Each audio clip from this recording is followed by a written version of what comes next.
So thank you for letting me be here. Michael Cole was not able to be here today. So I work at the Bank of Ann Arbor in the investment and trust area. And we do have comprehensive solutions and love to have a conversation with you at some point. Yeah, so that's a good segue into thanking the sponsors of Leaders Connect.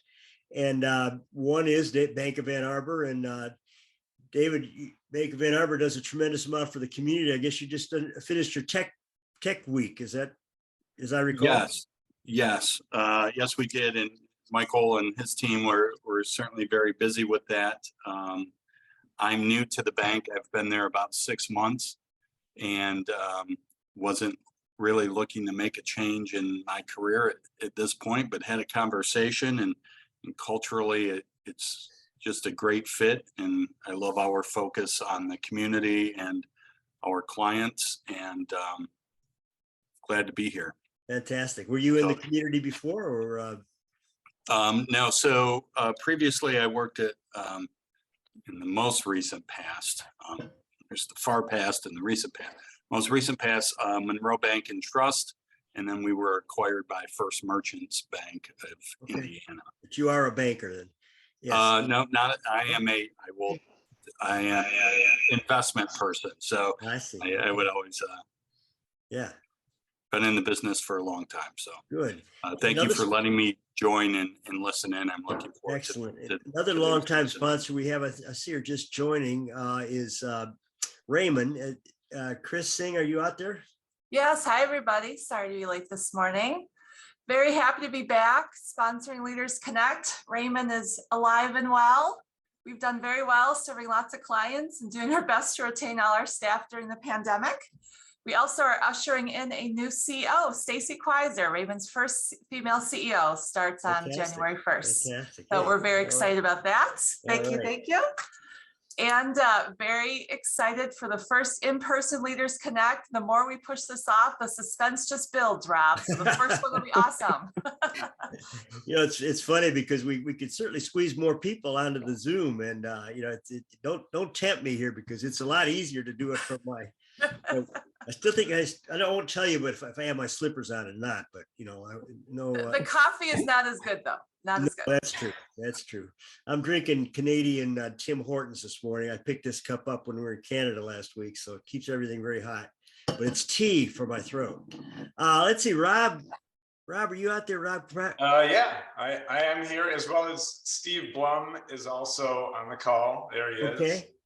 So this is a new sponsor, and I'd like you guys to talk a little bit about what it is that you do at Cerno and kind of what you're looking for in Ann Arbor as well.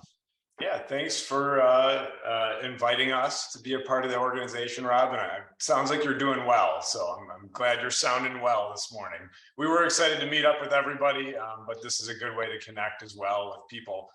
Not just around Ann Arbor, but around the country on your program here.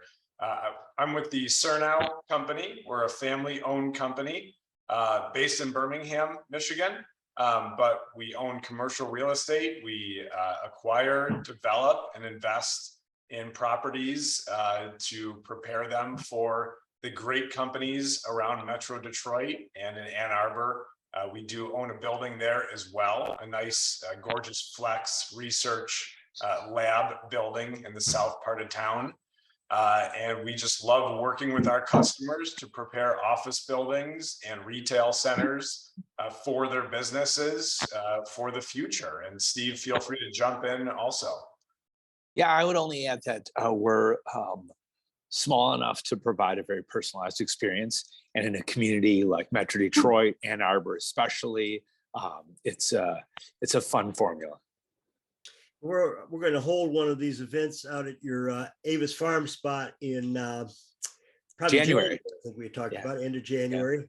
Yeah. And we're going to be talking about the future of workplace, what it's going to look like. And one of our other sponsors, David Whittinger, is going to be also talking. So David, Office Evolution, you want to describe what you do and what you have available? I know you got something big coming up.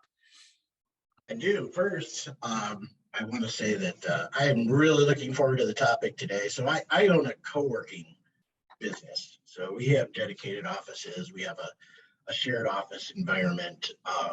We have lots of different plans. But when I saw the topic today, and it's startups and entrepreneurs and all that, our place is just filled with that type of energy.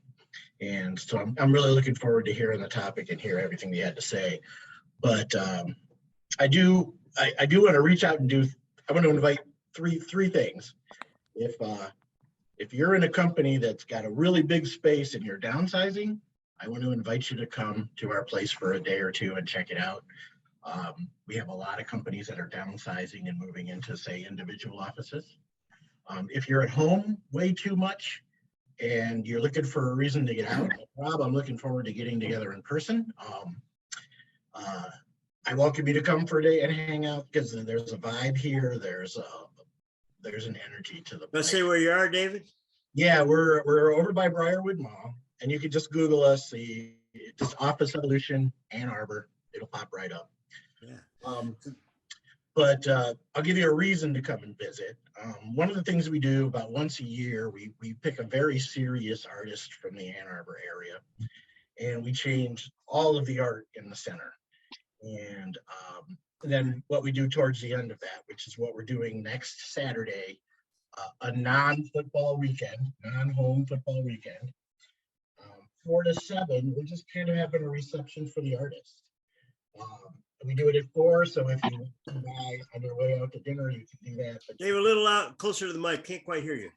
is that any better? Yeah. So next Saturday from 4 to 7, we're having an artist reception with a local Ann Arbor artist. And we schedule it at that time so that if you're heading out to dinner or whatever, you can come by. But it gives you a reason to tour the place, meet a local artist. There'll be a lot of people here, kind of like Rob. We've got a lot of people sponsoring. So if you got any questions, shoot me something in the chat now, or just go to our website, Office Evolution Ann Arbor, and you'll be able to get the information. Thanks, David. And thank you again for all the sponsorship. Enables the program to keep going. We're now well into our, I don't know, third decade of doing this. I've lost track of the exact year, but it seems to be about 25 years that we have been doing Leaders Connect. For those of you that don't know me, in addition to doing this work, I'm an executive coach. For those of you who've worked with me either as an executive coach or as a consultant or teaching, please raise your hands because I know there's a lot of my community out there, people that I've worked with. Kim, I want to thank, by the way, she's not an official sponsor, but she has created 5 videos, interviews basically of me talking about my work. And these are getting posted one by one on my website. So Kim does amazing work in social media. She's a pioneer in that. And I know several other people out there, probably Mike Klein, you've been with me a long time. And Phil Lynch. Phil, are you out there? I am. Good morning. You sound better. Good morning. Phil's coming to us from, are you in the Cape? I am on Cape Cod. Tell people where you are because people may know the Cape. Woods Hole, Massachusetts. So most people know it is where the ferries go to Martha's Vineyard, but it's also a big scientific community for the Woods Hole Oceanographic, the Marine Biology Lab. And Phil and I go back to the 90s when Phil was coming with, he was CEO of Reuters of America, and he was coming to Ann Arbor for training at University of Michigan. And I was working in executive ed as an instructor in executive ed. So, and Phil and I have been through a lot over the years since then. So glad to have you aboard, Phil. And this is not my first Leaders Connect, but I haven't been for a while. So I'm glad it was virtual so I could join. Anybody from farther away than Woods Hole? If you raise your hand, I can't see, but Australia, Melbourne. Oh, you're still in Australia, okay? Still Australia, still waiting for that visa, Rob. I thought you were stuck out there. Is it? Yeah. And look, I ended up being out here, and it was longer because I was caring for my mother, who was 85 and in very poor health, but she passed a couple of months ago. So sorry. Yeah. So well, it was literally, it was a good thing to be here. It was literally in my arms.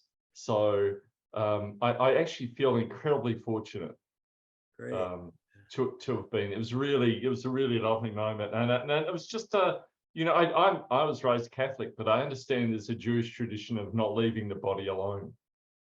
And I understood it because after she passed, I stayed with her until the undertakers came. It was a very, very special experience. I was very surprised. I'm persistently grateful for that. And my siblings missed out. You know, they had to come from further away. So I was very lucky, really. So Well, I'm so sorry for your loss. oh, thanks, Rob. I appreciate it. I know people have been following the approach of my mother-in-law's 100th birthday on December 15th. Yes, So yeah. Wow. she had us a little worried a couple of weeks ago because she was the first one in our family to get this round of COVID. Oh, And, you know, of course, at 99 and 10 months, we were like, oh my God, you know, hang in there. So she had like 2 bad days, but never had to go on a vent and anything. She was in the hospital, but she rallied and was, it's a funny story. I'll just tell you this before we turn it over. So she does like her 5 o'clock wine, you know, it's between 4 and 5. She doesn't have more than 1 or 2, but, you know, every day. So she was feeling better on the 3rd day in the hospital. And she asked my wife if she could just maybe bring in a little bottle of wine, you know, a little glass of wine or something, so she'd feel okay. And my wife emptied one of her bottles at home, just put a drop in, and then brought it into the hospital. This is St. Joe's, St. Sisters of Mercy Hospital in Ann Arbor, and left it for her mom. And the next morning, Pat gets an email from the Sisters of Mercy saying, you have violated one of our policies. Our patients cannot have any alcohol in their room. And it was one of these like, don't ever think about even coming back to this hospital because, you know, and I think what happened is they saw the whole empty bottle, you know, they didn't realize that it was just a glass. So I think I think she's what's a possession. You heard of possession, minor in possession. This was like a centurion in possession. She got ticketed for that. So that was a funny story. But anyway, we're all looking to celebrate that in about 6 weeks. So anyway, it's great to have everybody on board. I know we have one other new person that I want to introduce. Stacy, you're out there. Stacy Klonowski. Hey. I'm here, Rob. Welcome. Thank you. I think I'm new but old, right? I think I attended a few of these prior to COVID, but I'm happy to be back. Great. Well, Stacy and I worked together. I was coaching her at well, you're still at Google, right? I am, yeah, 13 years strong. Yeah, working in Canada but working out of the Ann Arbor office. And I coached Stacy, and one of the things that we talked about was her becoming a coach. And now she has become a coach. So congratulations. And I told her now I'm ready for her to coach me. So I think, you know, we could even the whole deal out.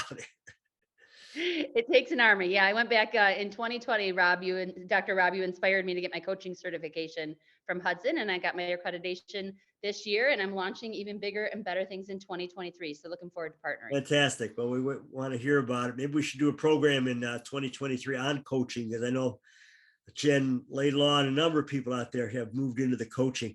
When I was doing this in the early 90s with you, Phil, that was, I think the word coaching was sort of just, they still thought of it as football or hockey, but you know, it's really become in the vernacular now that people understand what it means to be an executive coach or a career coach, life coach, whatever.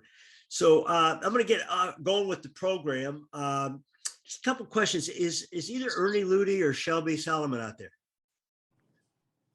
I don't see them. Okay.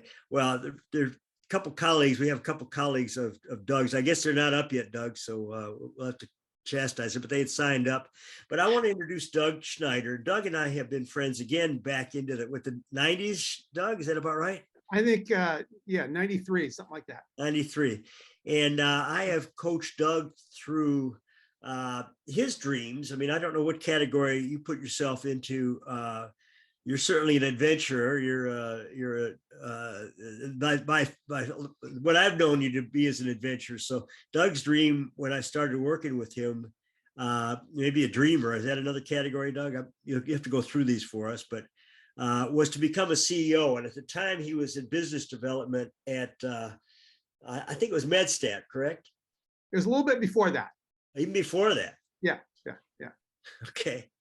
And then you went to MedStat in Ann Arbor. Right. Right. and worked in business development there. And his dream was to become a CEO. And so I get, what year was it? 2005, 2010, something like that, when you finally made it to the CEO role? No, it was early January 2012. Okay. Oh, well, not that long ago.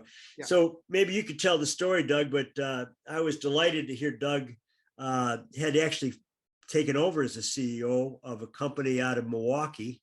And this was at the time of where we were going through a lot of the Obamacare.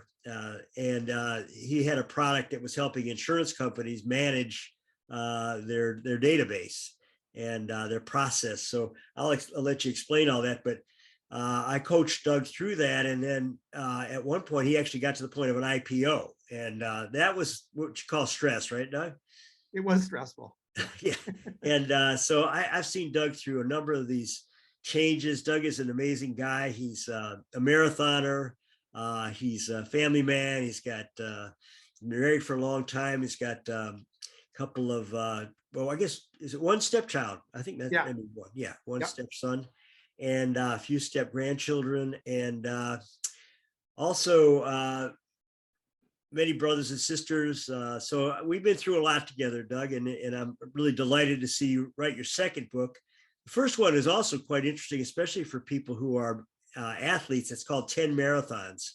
And he tells leadership lessons by 10 of the marathons that he ran and things that he learned through there. So that's quite an interesting, fascinating book. Doug's a great writer, great speaker, great runner. And go ahead, Doug, I'll let you take it away today. Talk about your new book. Thanks, Rob. So thanks everybody for joining, and thanks, Rob, for everything you do. I'm delighted to be here. And what I'm going to do is I'm going to kind of describe the book and why we wrote the book, just a little bit about why we wrote the book. I do have a co-author. I'll mention him because he's got an interesting risk story. And then I'll talk a little bit about what we learned that we didn't expect to learn.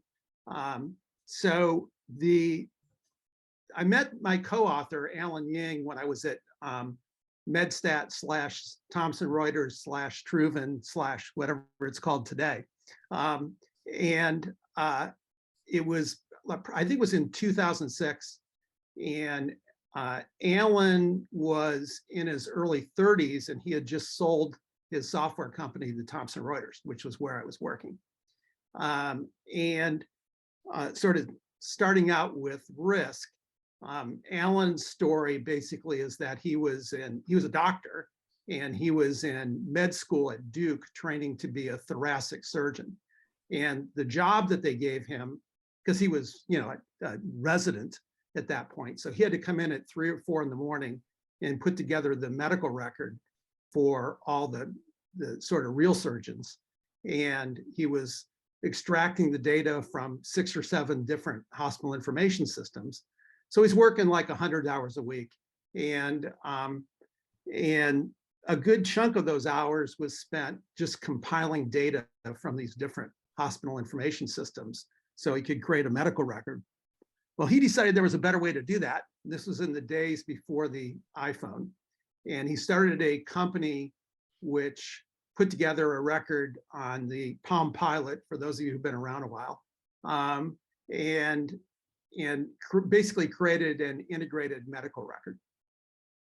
Alan got that company up to 5 million revenue and then eventually sold it to Thomson Reuters when he was in his early 30s.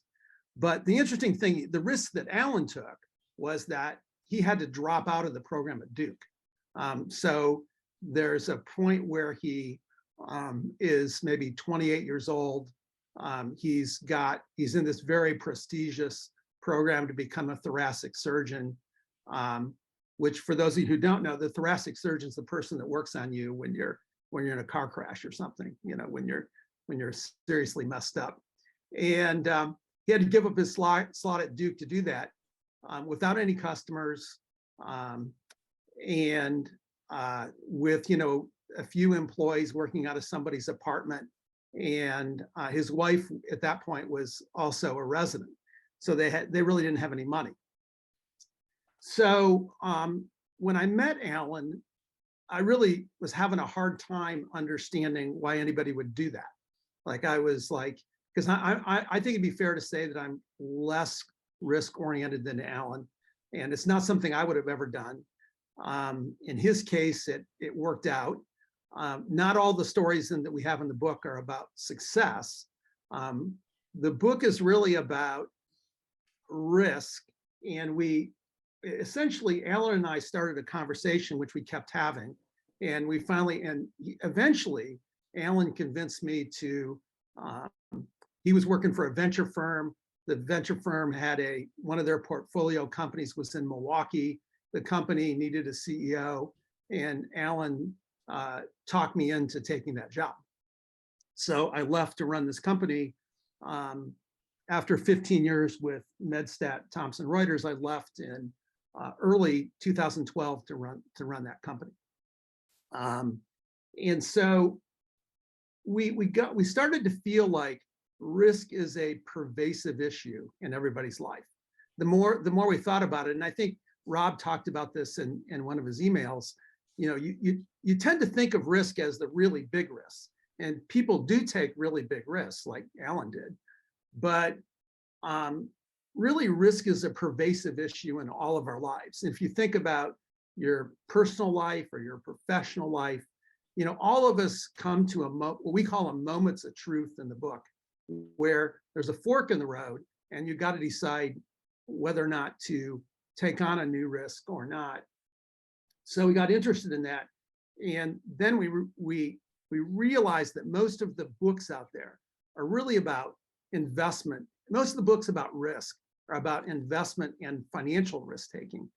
And that wasn't exactly what we were thinking. And so we decided to talk to a bunch of people. And I said to Alan, it sounds like we need to interview about 25 people. And Alan, being pretty persistent, decided that we should interview at least 100 people. So we ended up doing deep dives with 102 people. Most of these interviews were a couple hours in length. And we talked to them about the risks that they had taken in their lives. And then we basically backed into our conclusions. So we tried to be pretty empirical or data driven and understand how people really thought about risk, and what worked, what didn't work, what they learned from taking the risk. And we also tried to identify people that, we interviewed some people that are well known. The woman who started Jazzercise is in the book. But for the most part, these were not famous people. So we tried to go after relatable, what you might think about as relatable risks. And the first conclusion we came to from looking at the data is what we call the risk paradox, which is that the riskiest, it turns out the riskiest thing you can do is to never take any risk. And I think that the reason we reached that part of the reason we reached that conclusion is that a lot of people, when they take a risk and they decide not to take a risk, they assume that things are going to stay the same. But as most of you know, nothing really ever stays the same for long. So if you decide not to take that risk, a lot of times the stability that you think you have in your current situation is actually an illusion. And so the other thing that we discovered along the way is that when people take a risk, they almost always learn something. And as we analyzed these 102, we ended up doing 102 interviews, half men, half women, all different age demographics. I think the majority of the people we talked to were in their 30s or 40s or 50s, but we definitely talked to some people younger than that and older than that. And we ended up coming up with 6 risk categories, which are really the motivations that people use to take a risk. So I'm going to kind of walk through those categories, give you a couple stories of real people who are in the book, and talk about what they did.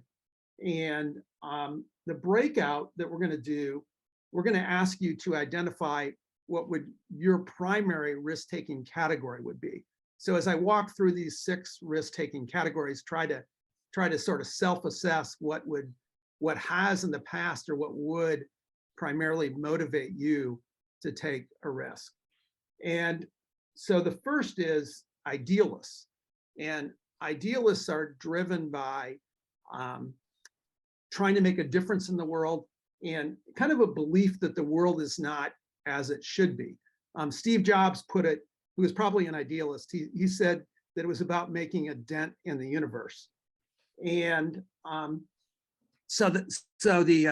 we tell, in each category, we tell 4 stories in the book in some depth. The idealist that I'm going to highlight is a woman named Zoe, who's a lawyer. She went to law school. She was in her 20s. She went to work for a kind of white shoe, a very conservative law firm in Houston. And she wanted to work on healthcare issues, and in particular on women's healthcare issues. So she started with silicone breast implants. This was back when, those were relatively new. And she said, I want to advertise for women that have had silicone breast implants. And she was in Houston. She was working for a firm in Houston. And they said, you can't advertise. I mean, this is a law firm where, having business cards was viewed as kind of out there, let alone advertising. But they told her she could advertise in Dallas, since they weren't in Dallas. And she ended up getting, she ran like a really cheap ad on TV for women who had had silicone breast implants and were running into problems. And she got a ton of clients, and like way more clients than the rest of the firm ever had. And she made partner, and she was well into this kind of class action lawsuit, which, by the way, is about the worst possible business you could think of, in the sense that the lawyer only makes money after the case settles and after the clients get their money. So all of the money that is spent on these kind of lawsuits is upfront. So she's working for this firm in Houston. All of a sudden, she's got more clients than the rest of the firm put together. And she goes to her first partners meeting, and they say, we know you got a partnership agreement, but we really can't honor that agreement, because if we honor that agreement, you're going to make too much money. And so, most people would have sort of crawled in a hole, but Zoe instead decided, I can't really work for these people. And so she resigned. And that night at 11 o'clock, she took everything out of her office, and she had a friend that would give her office space, which was more like a closet. She took the most senior partner at the firm with her, and she started her own law firm. And she ends up going to Council Bluffs, Iowa, up against whatever corporation was manufacturing the silicone breast implants. And Zoe's an idealist because she was extremely committed to her clients and really believed that these other companies that she was up against were evil. And she shows up, and they have 10 lawyers, and it's just her, and she's got a couple associates, and she's staying in some what would now be an Airbnb on the cheap. And she has great clients. She has great people testifying. So eventually, on a Friday afternoon, after she's going after this case, they offer to settle. And she ends up on the next day, on Saturday, essentially becoming a multimillionaire when she's in her late 20s. But what she did next is really interesting, and it's characteristic of what we found in the book, which is that she kept going, and she moved on from silicone breast implants to FenPen, which for those of you who remember for a while, FenPen was like a diet supplement you took that, oh, by the way, every once in a while, if you took it to lose weight, every once in a while you had a heart attack and died because it wasn't exactly safe for you. So she starts a class action suit on FinPen. So she went and dove into the next risk. And she was making a lot of progress, but then the company she was suing went bankrupt. And so her case blew up in the middle of that because she no longer had a company to sue. And she ended up going like $6 million in debt. She borrows money from her parents. She moves back, and sells her furniture, but she keeps kind of going at it. And Alan, my co-author, ended up when he was going to med school, working for her, and kind of working out of this closet. But Zoe just figured out how to keep going. She eventually, after years and years, she's losing her hair. She's $6 million in debt. She gets through the FinPen cases and moves on to hormone replacement therapy. But she was, as I said, she was really driven by a vision of what was wrong in the world. And she then, once she made a bunch of money on, I think HRT, when she settled the case, it was the largest settlement ever of a civil, of a lawsuit of this nature, of a class action lawsuit in the United States. And she's sort of at it, but in a different way still, still kind of out there, but really driven by her vision of what's wrong in the world. So the first category is idealists, and Zoe was our example of idealists. The second is adventurers. Adventurers, I don't know if you know anybody like this, but adventurers are people who are kind of risk junkies. Like they have somewhat of an addiction to risk.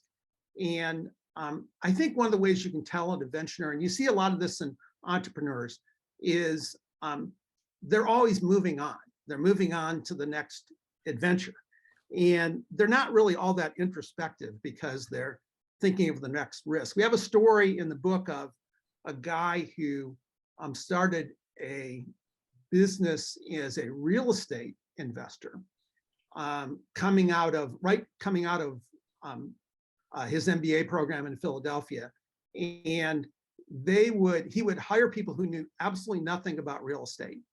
And he would buy them a one-way ticket to a new city, and they would look up apartment values, kind of small apartment buildings, and they would have to make a certain number of offers per day. And of course, they would always offer under market. And this guy ended up owning like 300 properties in 20 different cities. The problem with his idea was that the real estate market crashed in 2008. So he went from a net worth of like $150 million to a negative net worth of about $100 million during a period of about 12 months. And then he had to renegotiate his debt terms with the banks, because he realized that the only people who were in more trouble than him when the real estate market crashed were the banks who had loaned him the money. And so he renegotiated his terms, got through it, and built his business back. But this guy was like, he was married with 2 kids, and they were serving lawsuits to his house in New York, to his wife. And, he kind of just kept going until he could get through it. So he would be kind of a classic adventurers. The third category of risk taker we identified is liberators. And liberators are people who are really driven by freedom. So they're people who really want to have kind of their own deal, their own life. One of the things that we found that was interesting was, I mentioned we interviewed 51 women and 51 men. Many of the women that we identified were liberators, to some extent not by choice, but because they ran into issues in the workplace that did not give them the life balance that they wanted, that did not give them the independence they wanted. And in some cases, there were just kind of outright sexist issues. And so they went off to do their own thing, in part because they didn't find the company that they were working in to be hospitable to their life. One person we interviewed has Elizabeth has a wealth management firm in New Jersey that's quite successful now. But she was working for another wealth management firm, and it got to the point where the senior men were retiring, and one of the partners just couldn't get his head around the fact that they were going to turn the firm over to a woman. So she, in 2008, during the market crash, with the support of her husband, created her own wealth management firm, which is now quite successful. And her husband, as I mentioned, was really supportive of that. But the thing that was interesting about what she said was, she has 2 daughters, and she said, my daughters are so proud of what I've done that if I would have realized when I listened to them talk to their friends about what I've done, I feel like I should have done it sooner. And so that's the category of liberators. You could think about liberators as people who often don't want to deal with the organizational processes of whatever organization they're in. The 4th category is survivors. And we have lots of stories in the book about people who overcame obstacles, really significant obstacles, like, terminal illness, getting cancer, getting divorced, losing all their money. There's one story in the book that uses a pseudonym for reasons that'll become clear in a second, but it's about a woman who we call Robin in the book, and she was a successful healthcare IT executive in an industry that I worked in for many years. She ran a company, sold the company, was in her mid-40s, decided to take a year sabbatical, and so she takes a year-long staycation, or a weekend with her husband. She lives in Dallas. They went to a hotel downtown, did sort of a staycation thing. And she said to her husband, I really would like to manage the money for a year.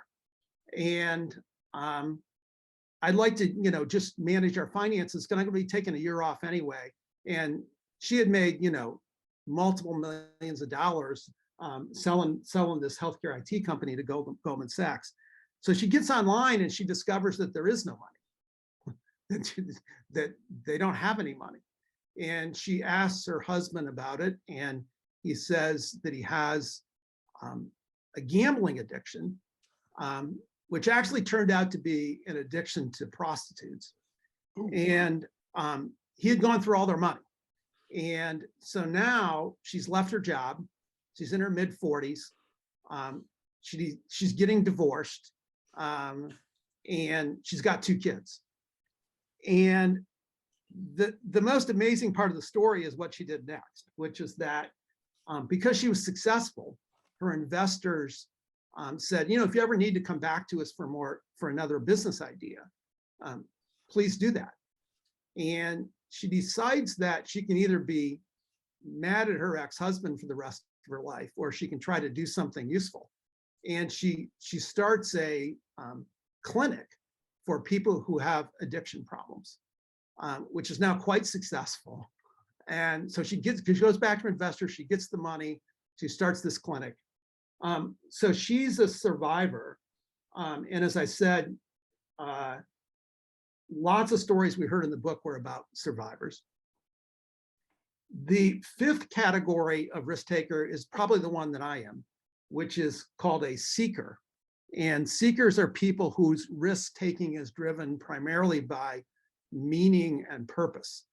And a lot of people who had made a lot of money discover that they're not done, or that they want to make more of a contribution, and they're actually become seekers, kind of looking for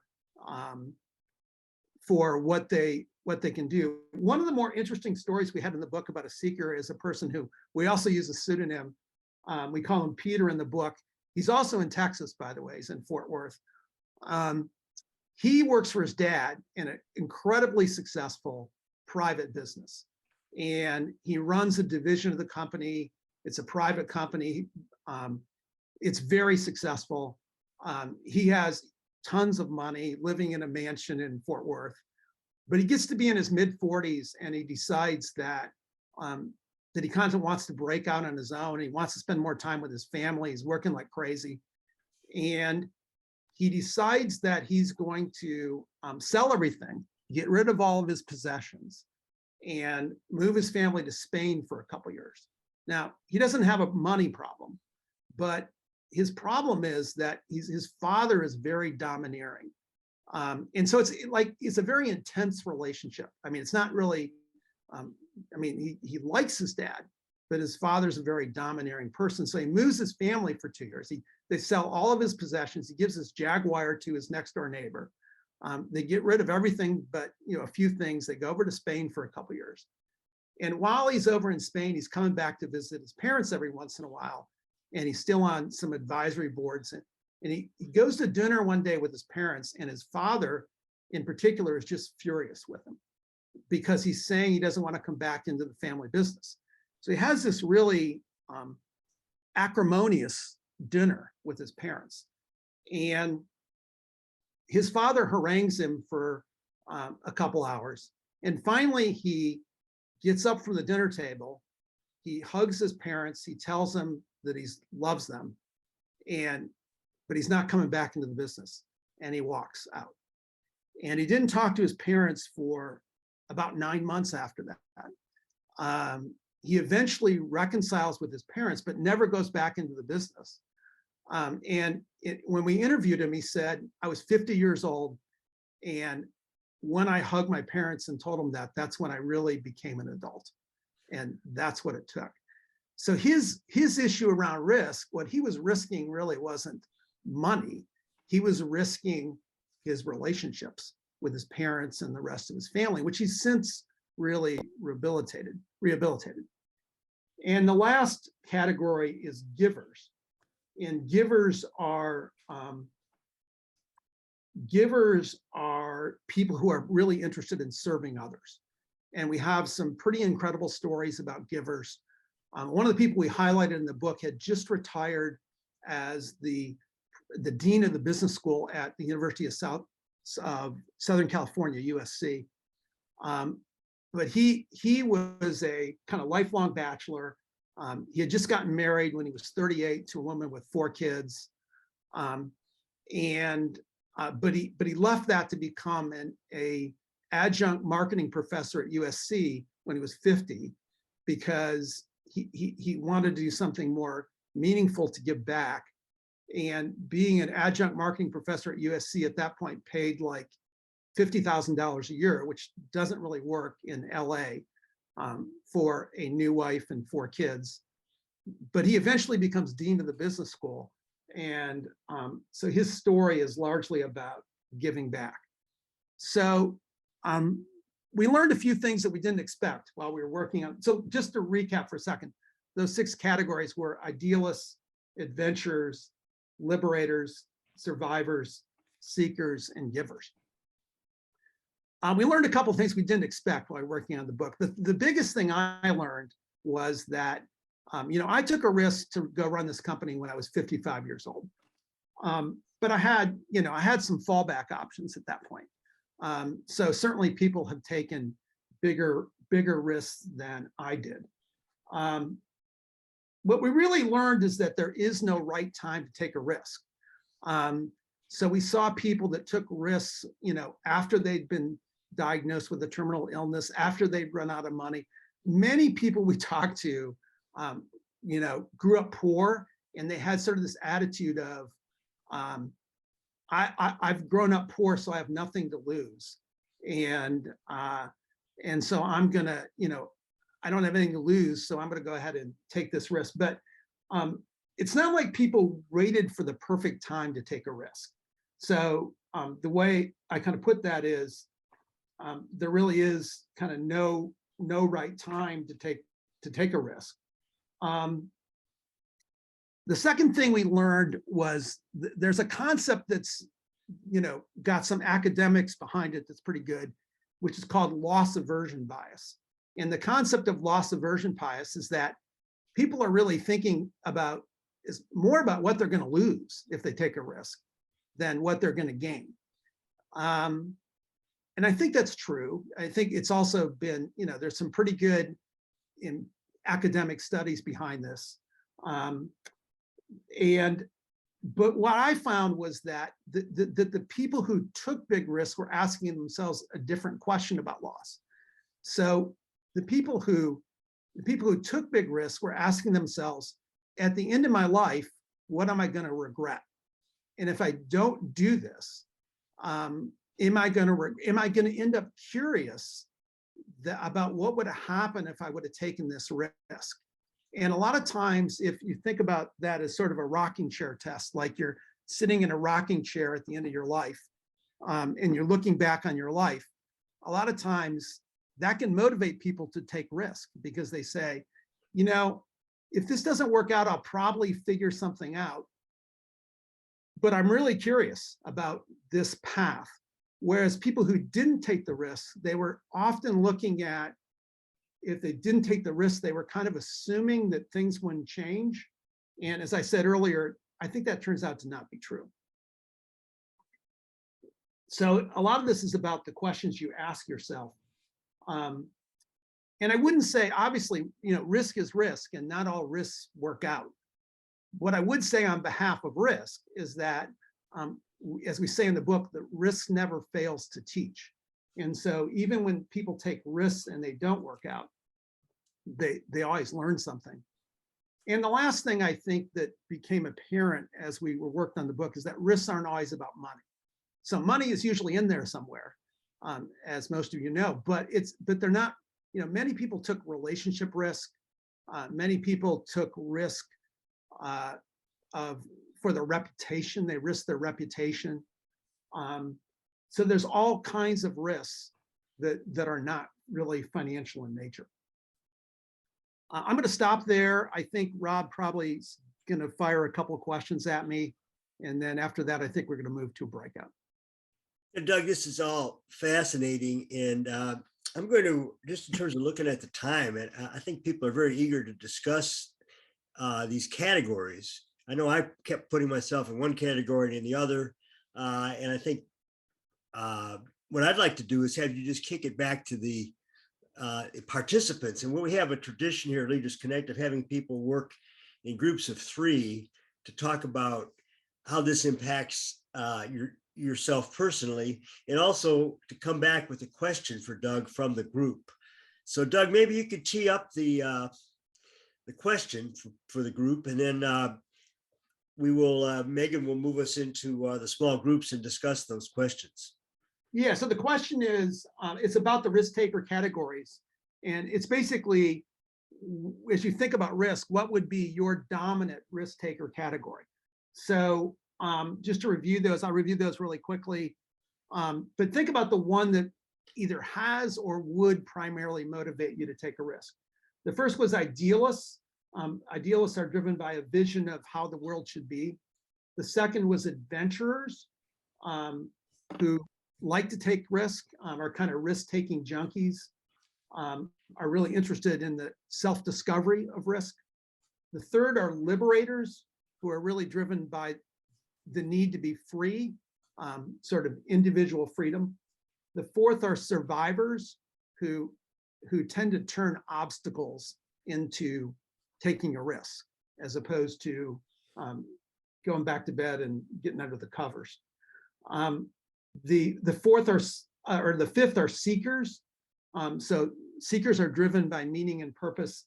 And the last one is givers, which are driven by serving others. So really want you to sort of self-assess what would be your dominant risk-taking category. So this is the task, is to go into groups of 3 and introduce yourselves, and then talk about where you see yourselves in these categories. And then if you want to come up with a question that you might want to ask Doug, if there's something that we won't have time, obviously, for all these, but we could post them online and Doug will try to get back to you about it. But this is just kind of a tradition at Leaders Connect, and it's a way of connecting people.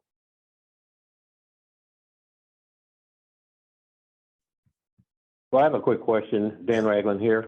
about the idea of being in more than one category. I mean, I talked about the fact that we're in the investment business, so we're kind of on an idealistic side of things, but on an individual side, the reason why I'm in it is because I feel like I'm a giver. I want to give back to my family, friends, and clients what I didn't get when I was trying to set myself up financially. I want to be able to do that for folks and do it in the right way. So I think I'm straddling two different categories because, you know, to be in the business, you've got to follow protocol and do all the right things. There's a big compliance piece back there that you have always got to be aware of and follow. So I'm just curious what Doug thinks about the fact that you can be in more than one category. Okay, Yeah. You go ahead, Doug. Yeah, I think you definitely can be in more than one category. The way that so people are complicated, right? And I'm probably a seeker. That's probably my dominant category, but a bit of an adventurer also. So I think that the way that we categorize people is we try to look at what we call moments of truth, which is when they come to a fork in the road. What's primarily driving their decision? That's how we did the categorization. But your point is a good one. Daniel, what do you do? You said where are you located? What's your company? Our company is America's Retirement Headquarters. We're the Ann Arbor branch of a company out of Maumee, Ohio. And we're financial advisors. Victoria introduced myself and Bill Hurley when she introduced herself. So we're located at Office Evolution. It's a fantastic work spot, like David mentioned. It's incredible. You should visit, if nothing else. Come up and have a cold brew with us sometime. Sounds good. You're a military, ex-military. Is that correct, Daniel, as I recall? That's right. That's right. I was in the Air Force. Yeah, Okay, love the military life. Yes. All right. I'm going to call on Ashley Williams. Ashley, can you come on board and ask your question? Sure. Thank you. Sorry, I'm going to be on camera, but I really enjoyed this. It was so interesting to learn about. I was curious though, regarding any other life gyms that the authors learned from the process of creating the book. Sorry, someone keeps trying to call me and I keep declining them. Any other life lessons that they've learned? I think the most profound one was for me was just the idea of how change is never finite. Like we're always changing, I should say. And so regardless, there's like the bigger risk in that. But if they have any other life nuggets to share with us, I would really be interested in those. Yeah. Thank you. So, thank you for the question. So a couple of things. Probably not surprisingly, we found that risk takers tend to be optimistic. They tend to lean optimistic in nature. One person said to us, my philosophy is every door is open until it's closed.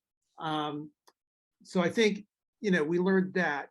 I think the other thing we learned is there kind of is no finish line. In other words, a lot of people think once they get a certain amount of money, they're done, or but really risk is pervasive in people's lives. So we do think that, as we said in the book, risk tastes different with age. And I think that's so I think that as people, one of the reviews of the book said that we said in the book that older people are more risk averse. We didn't actually say that in the book. But what we think is that as people age, they look at risk differently, and they tend to have more downside on the risk they take because of they've got more responsibility, they've probably got more money, but that even if they've made some money, they need to continue to take risks. And then the last thing, I do think we weren't really looking for this, but I think we found some gender differences between men and women and how they view risk. And in general, what we found, and this is not a value statement, this is more based on the data. We thought that women factored family considerations more into their risk taking in general than men. And as I said earlier, women tended to be what we call liberators, because a lot of women found that, and some of this is dated, some of this is, we're asking people to go back and look over their lives, but a lot of this was, we did find a lot of women who said, I can't work in this organization because it's not hospitable to having a balanced life. Doug, I think that's so fascinating in terms of my research, which has to do a lot with gender and particularly focusing on men. I find that men tend to see themselves as self, like a self sort of isolated, like no man is an island. Well, I think a lot of men look at themselves as an island, whereas women tend to see themselves in relation. So it's almost like hard for a woman to define herself as self without talking about relationships. So I'm often coaching the men that I'm working with to think about, well, what's the impact of this on your spouse? And I'll often have them bring in their spouse. So one recently said, I'm thinking of running for office, and I could just look at the spouse, and she said, she didn't have to say anything. It was like, oh no, that's not going to work in this situation. So that person just didn't think about that, for the very long run. But women are thinking about it much more primarily. Yeah, we have one story in the book. I'll hit it real quick, but it was a woman on Wall Street. This is a while ago, maybe 15, 20 years ago. She had just had a child, and she needed to take her child to the doctor. And her boss, in front of the whole group, basically said, I hope you're not going to have to do this too much, and she was like, I'm out of here. And she ended up starting a very successful fitness studio in Manhattan. I'm going to call on Jeff Rinval. Jeff, you want to ask your question? Yeah, thanks again, Doug. Being a data geek, I always thought, how did these, the 52 or 100, over 100 interviews you do, how do those break down by the different groups? But also, one of our other people mentioned, roles they had, CEO versus entrepreneur versus all the other stuff. Yeah, okay. Oh, he's going to read. Perfect. I got it. It's in Appendix 2. You just got to buy. Hey, Jeff, you just got to buy the book. Okay, by category, of the 102 people, 7 adventurers, 32 liberators, 16 survivors, 20 idealists, 12 givers, and 15 seekers. So that was by category. And what was the second part of your question? The second was by job title, or, basically categories, like CEO versus entrepreneur versus, other roles, Yeah, so I don't really have that breakdown, but I think about a third of the people that we talked to had taken a huge financial risk. Most of those people had run a company at some point. Yep. So makes sense. About a third of them had CEO level experience. We talked to some real estate developers. They were running their own shop. Yep. So we talked to a fair number of solo practitioners. Maybe 25 of the people we talked to were not really running organizations, but they were kind of off on their own. And we talked to probably about 10 people who were really senior managers inside larger corporations. Interesting. Yep. And I'll press buy on the button right now, Doug. Thanks. Okay. That reminds me of a aphorism that risk is often born out of necessity. To what degree did you find that to be true? Well, I think we found that to largely be true. That there was maybe 20 of the people that we interviewed were just wired to take risk. Mostly they were adventurers or idealists, but a lot of people took risk because their life situation put them in a place where they needed, there was the next thing to do. Yeah, it was kind of born out of necessity. So the person I mentioned who started the substance abuse clinic, on the heels of her very tumultuous breakdown of her marriage. That was probably risk born out of necessity. Okay. I have a risk born out of necessity story. So when I was a senior in high school, I told my guy friends that I wanted to date this one particular young girl and young lady at the time. I guess I was 16, she was 17. And they thought that was kind of funny, and not that, funny that I would want to date, that I would want to date her, right? That kind of thing. So they said, okay, so so one guy had a big Olds 88, we went out for a drive on a Saturday afternoon, and all of a sudden they stopped in front of her house, they dumped me out on her lawn and rang the bell, and like, there was necessity, right? That's for sure. Yeah. So that was, I had to talk to her at that point. So that was nothing like helping a little help with your friends, right? Yeah. So that's who else we have out there for questions. Let's see. I'm looking for the list here of people that are asking. Let's see. Anthony Jarvis, you had one? Yeah. Thanks, Rob. I was really, when Phil and I were talking, we were talking about different styles, and there were some that were hybrid. But I guess it got me to thinking, and you mentioned the thing about gender, and Doug mentioned the bringing people in, their partners in to talk about relationship. Are there incompatible categories of risk takers? In partnerships, because nearly this will always take place within a relationship or a marriage, or does the idealist understand the adventurer?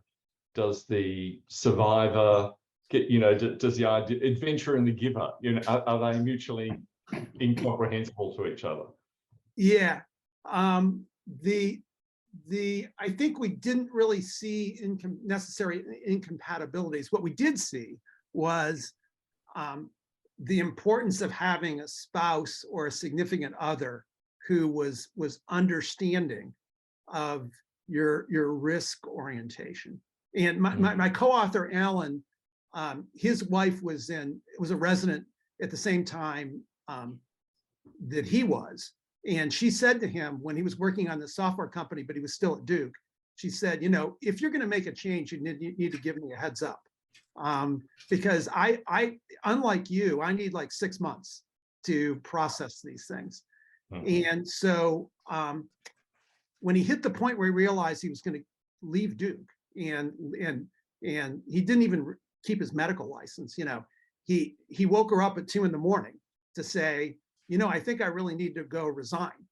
And she was very understanding, although maybe not very understanding about being woken up at 2 a.m. and he went in the next week and resigned. And his kind of mentor at Duke was very understanding, but nobody else was, right? All the other doctors were like, this is crazy. But we heard a lot of stories about supportive spouses, and I wouldn't say all those supportive spouses were risk takers, but they were tolerant. Okay. Of that. So risk tolerant rather than risk takers. Right.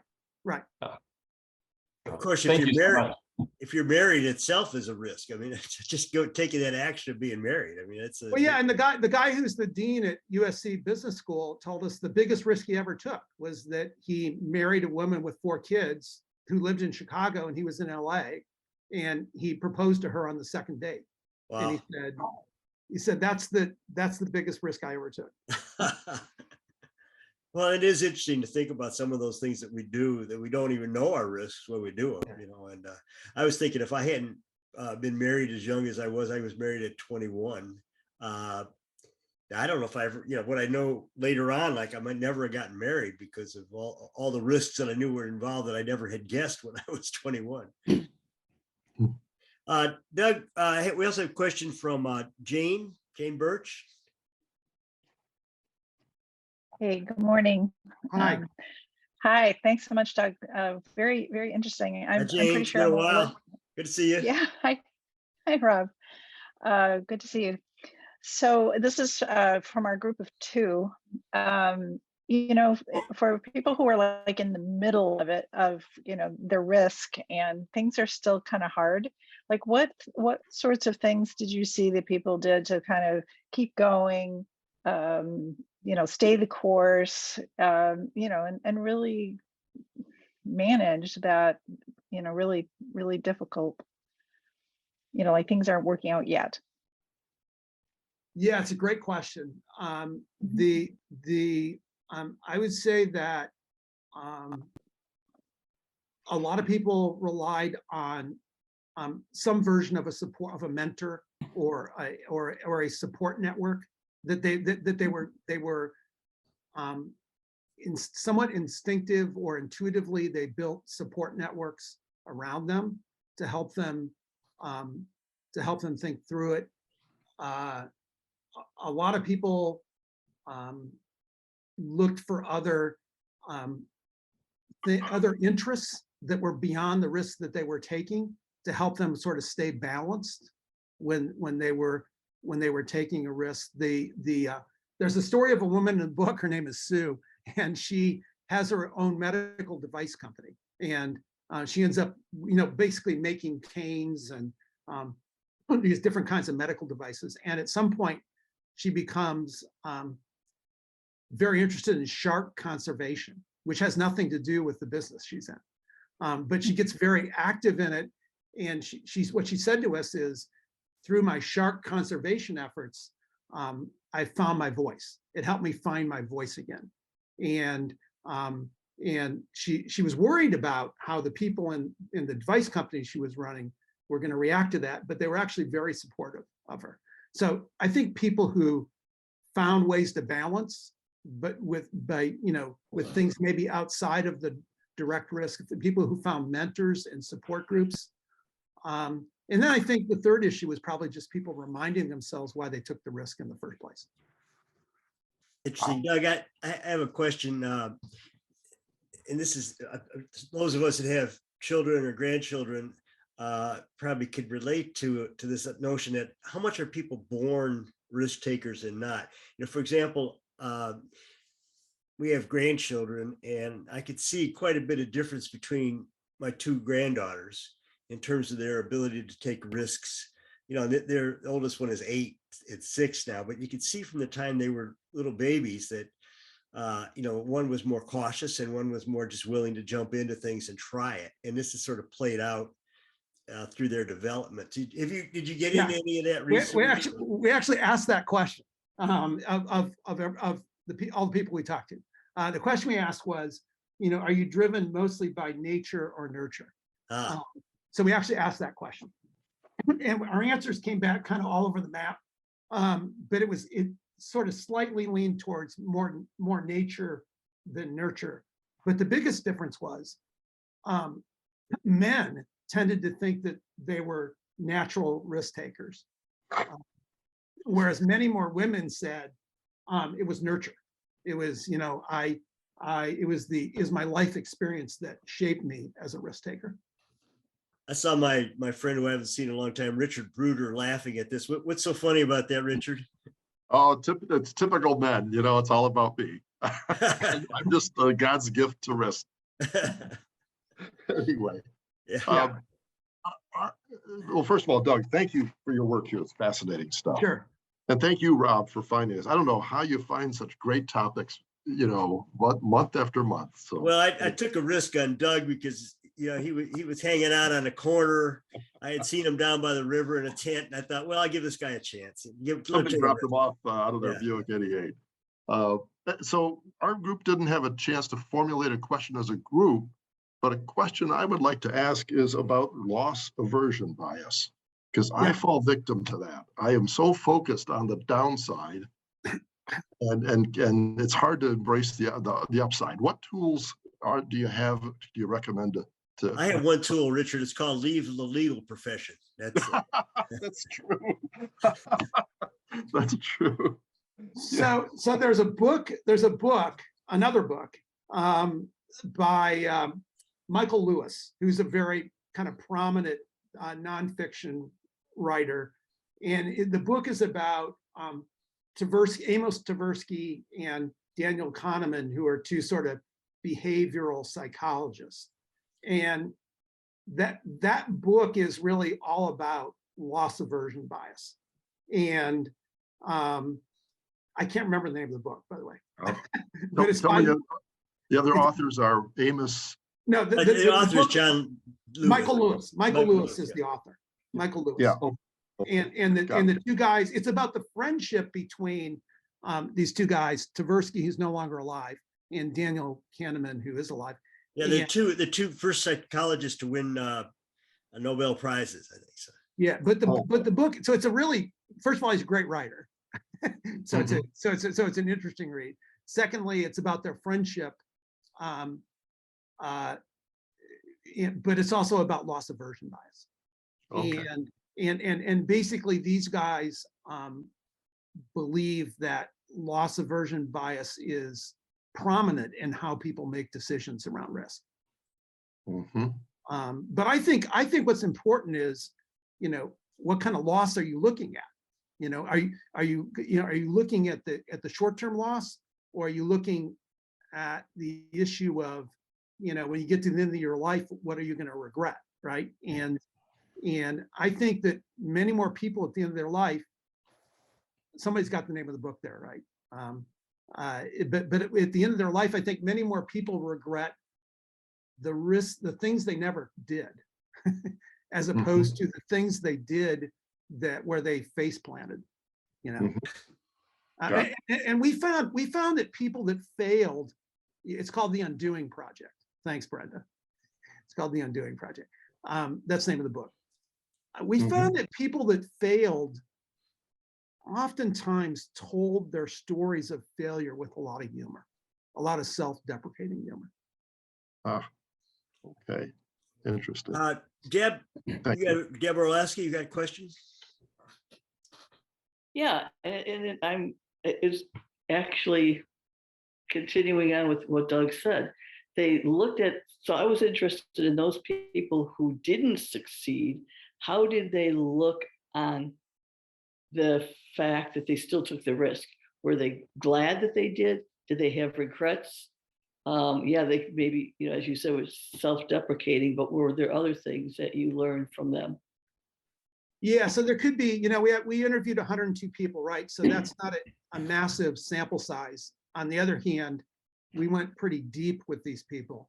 I would say that most of these interviews were an hour and a half or 2 hours. I would say that we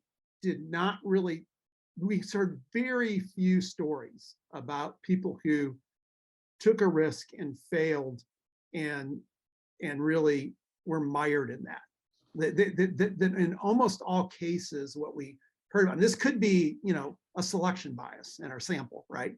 But mostly people were good at learning and moving on and saying, what can I learn from this? And, what do I need to do next? And some of these stories, especially people in their 20s and 30s, were, like the business failed. So they were sort of unambiguous. Well, you can't really say it worked if you miss payroll, So there was a fair number of those stories. We really did not find people who were mired in that. Still, we got one more. Ken Dale, is that how you say the name? Go ahead, Ken. Yeah, that's perfect. I'm brand new to this whole Leaders Connect thing. I'm fascinated. Thank you all. Thanks for sharing the information on the book. What's your business, Ken? Sure. I run, it's called K. Dale and Associates LLC. I'm a victim of nonprofit job loss. I was in the nonprofit sector for about 25 years. I'm very bullheaded and stubborn, and I met a board that was more bullheaded and stubborn than me. So I found myself unemployed, still bullheaded and stubborn. So I started a business. We do training, consulting, and problem solving, mostly for nonprofits, really a lot around substance abuse prevention issues.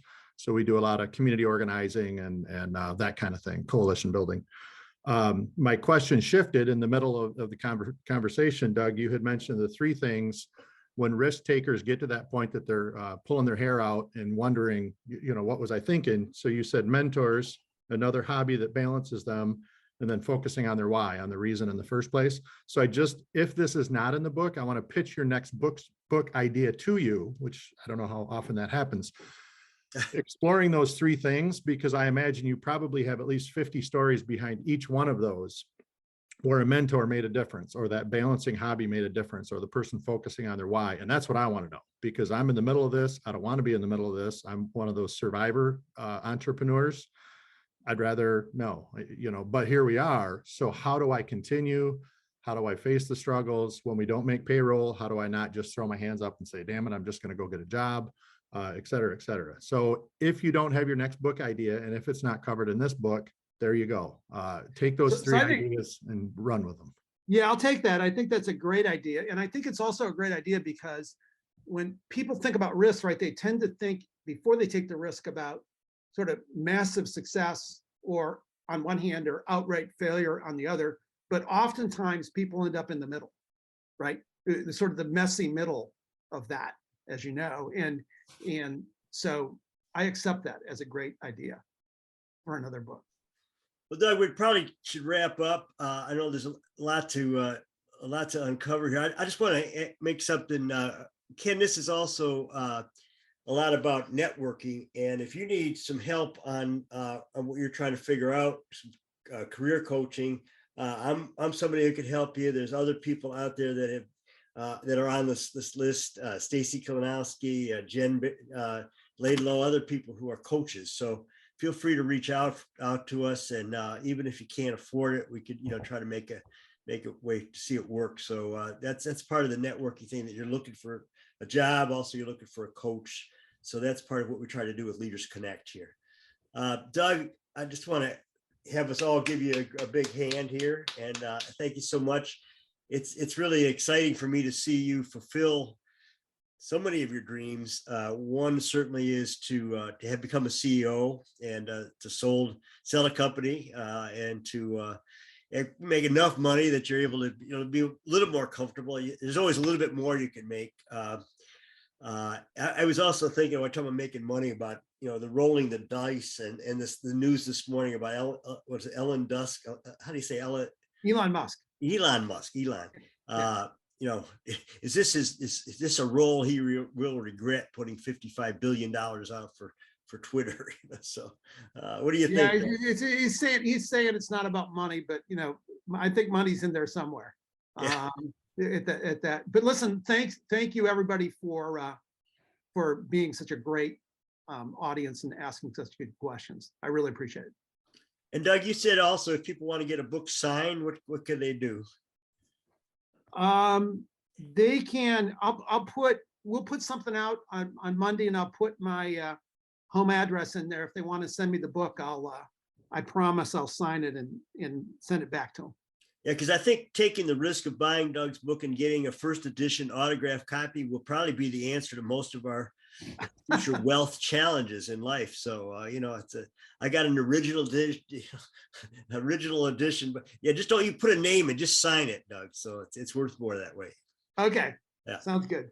All right, everybody. We're going to sign off. We'll be back in December. What's this? The Friday in December 2nd. Trying to remember. Anyway, first Friday in December, we're going to have the team from a startup talking about their process.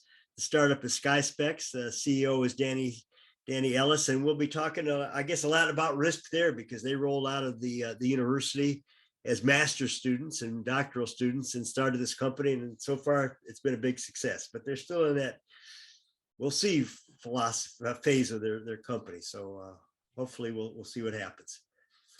Thank you very much. Be in touch. Stay safe, and talk to you soon.